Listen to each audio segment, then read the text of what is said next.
Welcome to AD4 TV Radio News Update. My name is Adeyemi Tosin. In the news today, Zimbabwe President Emmerson Mnangagwa today declared late Dr. Christopher Mushokwe a national hero after his demise on Tuesday. The deceased until his death served as former Zimbabwe cabinet minister. The president described the death as a deep loss to the nation and devastating to the former minister's family and to him. He further said until Christopher's death, he was helpful in setting up an educational program for senior war veterans in government and provided greater access to education for disadvantaged Zimbabweans. Chinese Premier Li Keqiang on Tuesday met with visiting President of the Islamic Republic of Iran, Ibrahim Raisi, in Beijing. Both leaders established the fact that China and Iran are both ancient cultures and have a long history of friendly exchanges between their peoples. As they both attached great importance to the development of China-Iran relations and restate their readiness to adhere to mutual respect and equal treatment with Iran to promote broad strategic partnership to a new level in maintaining world peace, promoting common development that will benefit the people of both sides.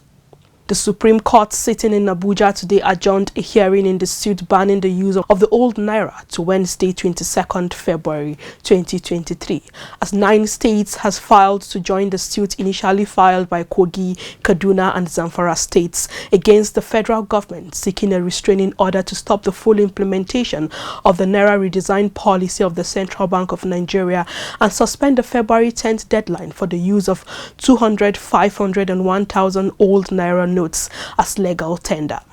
The senior special assistant to the president on media and publicity, Garba Shehu, said the federal government will make its stance on the new naira policy known after the determination of the suit by the Supreme Court next week, Wednesday.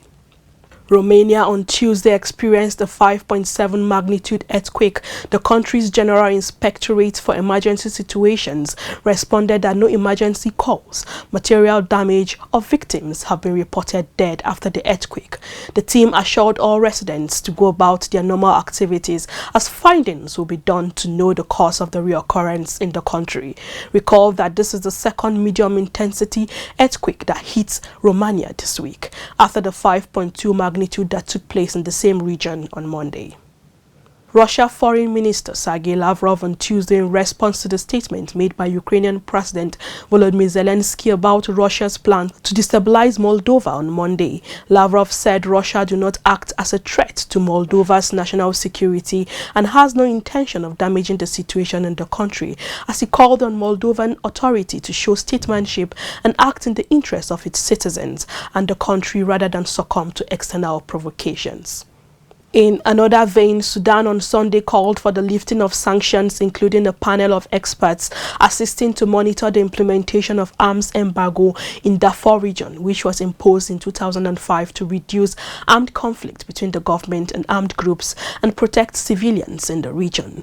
Recall that after the signing of the peace agreement in October 2020, the United Nations Secretary General Antonio Guterres proposed progress on political and economic governance, transitional security arrangements in Darfur, national plan for civilian protection and transitional justice and accountability in Sudan and Darfur.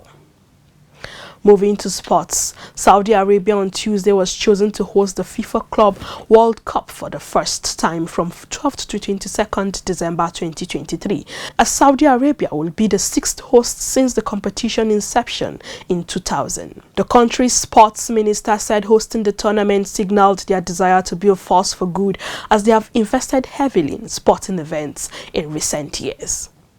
For more information, please visit our platforms showing on the screen right now. Many thanks for watching.